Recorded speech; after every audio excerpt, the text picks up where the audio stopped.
చూస్తున్నదైతే Chandragiri fort యొక్క first gate. ఇక్కడ total 2 gates ఉంటాయి. ఫస్ట్ గేట్ ఇది. ఇక్కడ నుంచి ఒక 200, 300 మీటర్స్‌లో ఇంకొక గేట్ ఉంటుంది.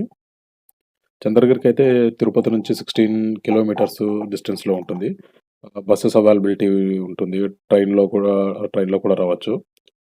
ట్రైన్‌లో వస్తే చంద్రగిరిలో దిగి అక్కడి నుంచి మళ్ళీ ఆటోకి రావాలి. ఆ చంద్రగిరి బస్ స్టాండ్ నుంచి ఇది ఒక 3 కిలోమీటర్స్ ఉంటుంది. ఇక్కడ నుంచి బస్ స్టాండ్ నుంచి ఆటోస్ కూడా అవైలబిలిటీ ఉంటాయి. ఇదైతే ఎంట్రన్స్, ఫస్ట్ ఎంట్రన్స్.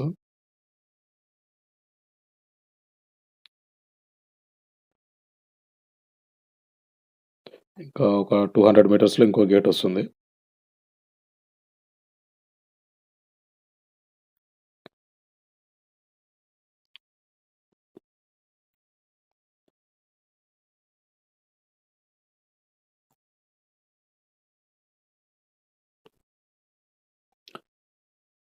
ఇదిగో కోట ఎంట్రన్స్ ఇది.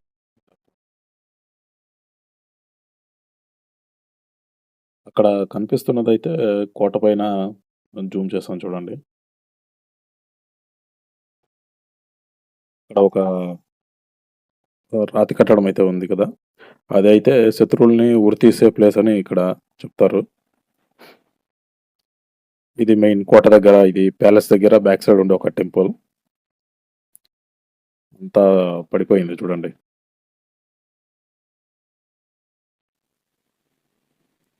అది బావి. క్లోజ్ చేశారు ఎవరు దక్కకుండా.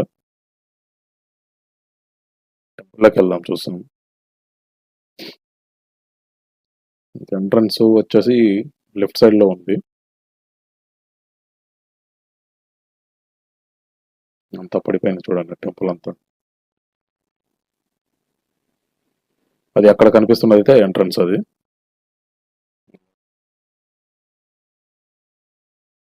ఇది టెంపుల్ యొక్క మెయిన్ ఎంట్రన్స్.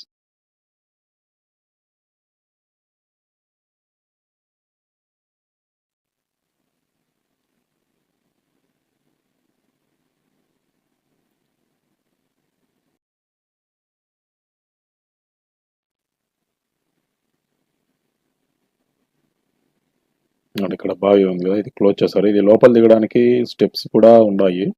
అది చూపిస్తా ఉండండి. అదిగో స్టెప్స్ లోపల దిగడానికి. అప్పట్లో రాజులు యుద్ధాలకు వెళ్ళేటప్పుడు, లేదు యుద్ధం నుంచి వచ్చిన తర్వాత ఇక్కడ ఈ బావుల్లోనూ స్నానాలు చేసి అక్కడ దైవ దర్శనం చేసుకొని కోటల్లోకి వెళ్ళేవారు. ఇక్కడే కాదు, ఏ కోటలో అయినా కూడా ఇలాగే ఉంటుంది. ఇక్కడ విగ్రహం ఒకటి, నంది విగ్రహం ఉంది. శివుడు లోపల శివలింగం అయితే లేదు. ఇది దాదాపుగా ఇక్కడ నుంచి తీసుకొని కోటలో మహల్లో భద్రపరుచుంటారు. అంతా శిథిలావస్థలో ఉంది అంతా పోర్టు. అక్కడ కనిపిస్తున్నది అయితే అదే మహల్. దానికి బ్యాక్ సైడ్ లోనే ఈ టెంపుల్ అనేది ఉంటుంది. అక్కడ ఒక చిన్న టెంపుల్ ఉంది లెఫ్ట్ సైడ్.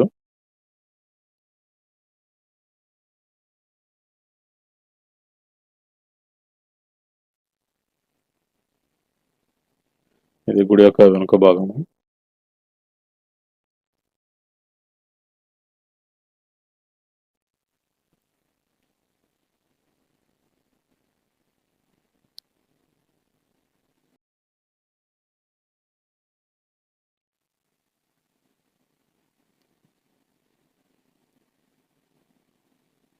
ఇందులోకి వెళ్ళి చూద్దాం.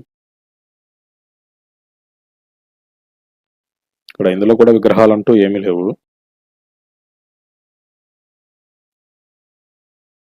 చూడండి, ఏమీ లేవు.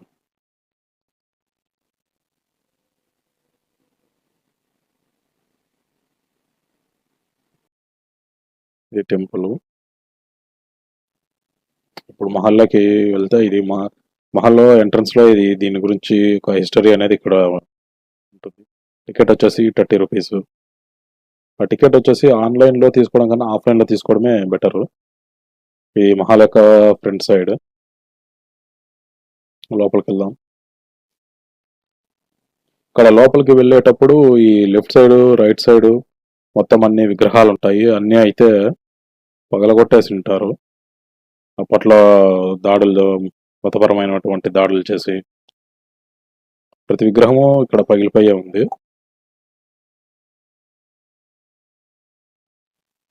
మొత్తం అన్ని పగిలిపోయి చూడండి.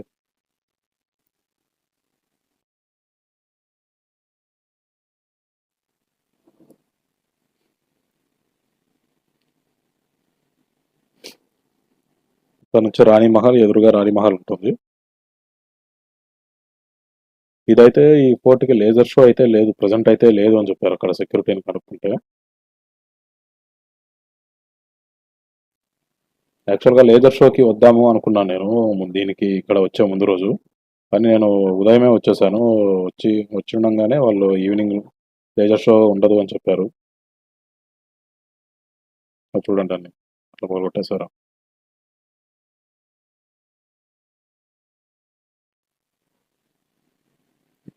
ఈ మహల్‌కి ఎదురుగానే కోనేరు ఉంటుంది.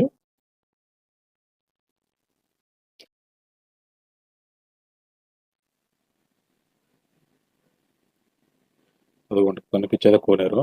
ఆ కోనేరులోకి ఎదురుగా కనిపిస్తుంది కొండ కదా! ఆ కొండ పైన వర్షపు నీరంతా వచ్చి ఈ కోనేరులో అయితే స్టోరేజ్ అవుతుంది. ఈ కోనేరు ఫుల్ అయినప్పుడు ఇక్కడ నుంచి బయటకైతే కాలువ ద్వారా నీళ్లు వెళ్తాయి. దీనికి అంతా పాచి పట్టిపోయింది. ఇది అంతా కోనేరు.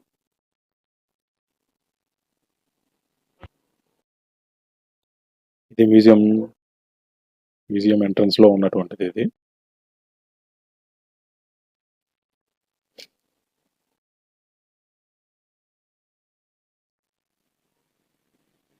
కనిపిస్తున్నాయి చూడండి విగ్రహాలు.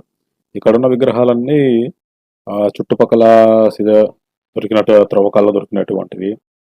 మళ్ళీ అక్కడ గుళ్ళల్లో ఉన్నటువంటి పాతబడిన గుళ్ళల్లో నుంచి తీసుకొచ్చిన విగ్రహాలన్నీ ఇక్కడైతే భద్రపరిచారు.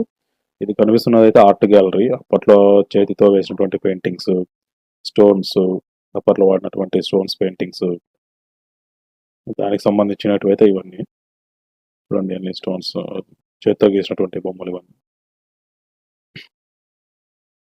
ఇది పూర్తి మహల్ యొక్క నమూనా.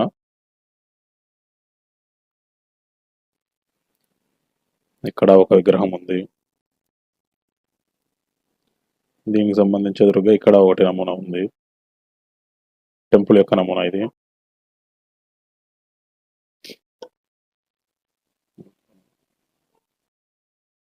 ఇదంతా గ్రౌండ్ ఫ్లోర్. ఇది ఇక్కడ కనిపిస్తున్నట్టువైతే ఫిరంగి గుళ్ళు, కత్తులు.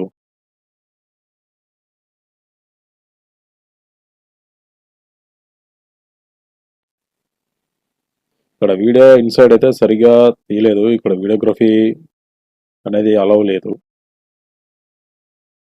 అప్పట్లో వాడినటువంటి కత్తులు, ఇక్కడ విగ్రహాలు.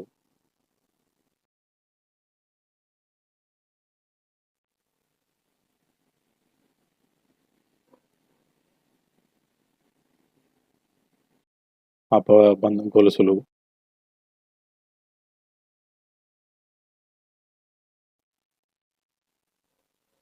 ఇక్కడ నుంచి బయటకు వస్తే ఇది గ్రౌండ్ ఫ్లోర్. మొత్తం 3 ఫ్లోర్స్ ఉంటుంది ఇది. ఇది కాక పైన 2 ఫ్లోర్స్ ఉంటాయి. ఫస్ట్ ఫ్లోర్కి అయితే వెళ్దాం.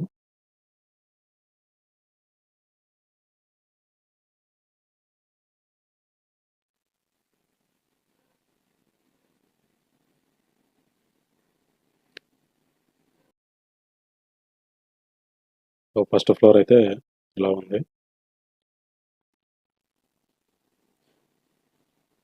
నేను వచ్చిన రోజు అయితే విజిటర్స్ ఎక్కువగా లేరు. అది వర్కింగ్ డే వల్ల. వీకెండ్స్ లో వస్తే జనాలు అయితే భారీగా ఉంటారు ఇక్కడ.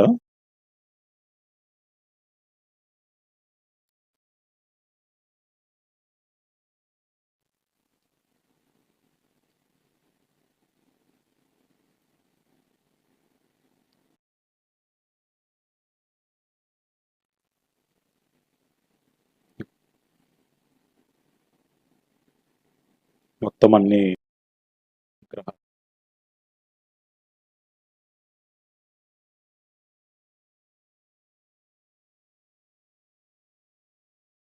ఈ మ్యూజియంలో అయితే ఎక్కువగా రాతి విగ్రహాలే ఉన్నాయి.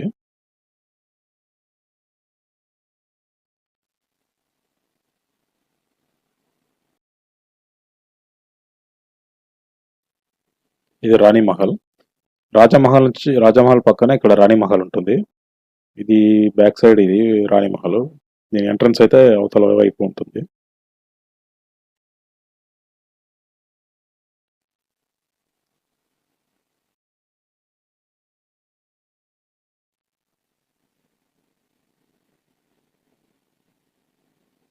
ఇలా చూడండి. ఇది రాణి మహల్ యొక్క ఫ్రంట్ లుక్ ఇది.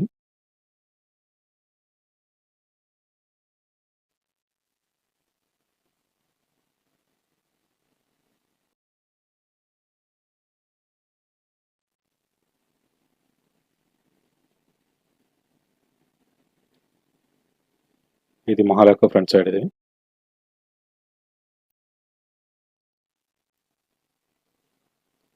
రాణి మహల్ ఎంట్రన్స్ అయితే ఇది.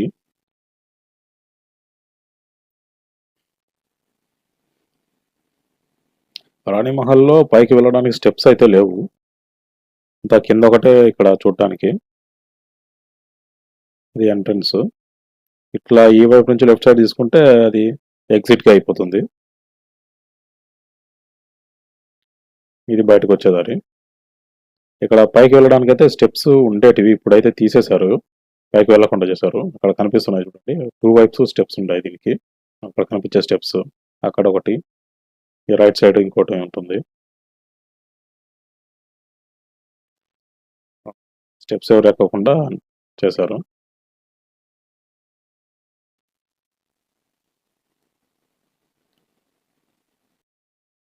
ఈ కోట హిస్టరీ అయితే ఇది 1000వ సంవత్సరంలో ఇమ్మడి నరసింహ యాదవరాజుచే నిర్మించారు ఇది.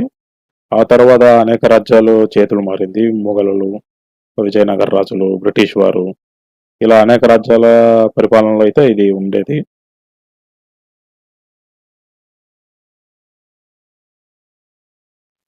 ఈ మహల్ మొత్తం ఏరియా వచ్చేసి 30 acres లో ఉంది.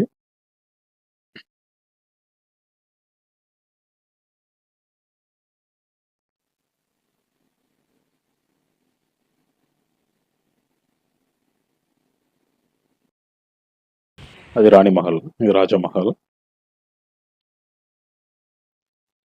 అది ఎంట్రన్స్ లో టికెట్స్ అయితే ఇక్కడ తీసుకోవాల్సి వస్తుంది.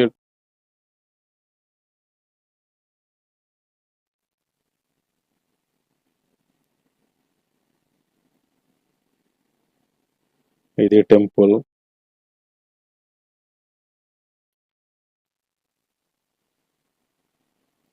అలాగే ఇక్కడ రాతి మీద చెక్కినటువంటి అప్పటి శాసనాలు చూడొచ్చు. అప్పట్లో వాళ్ళు వాడినటువంటి ట్యాక్స్ రసీదులు ఇవి అవి.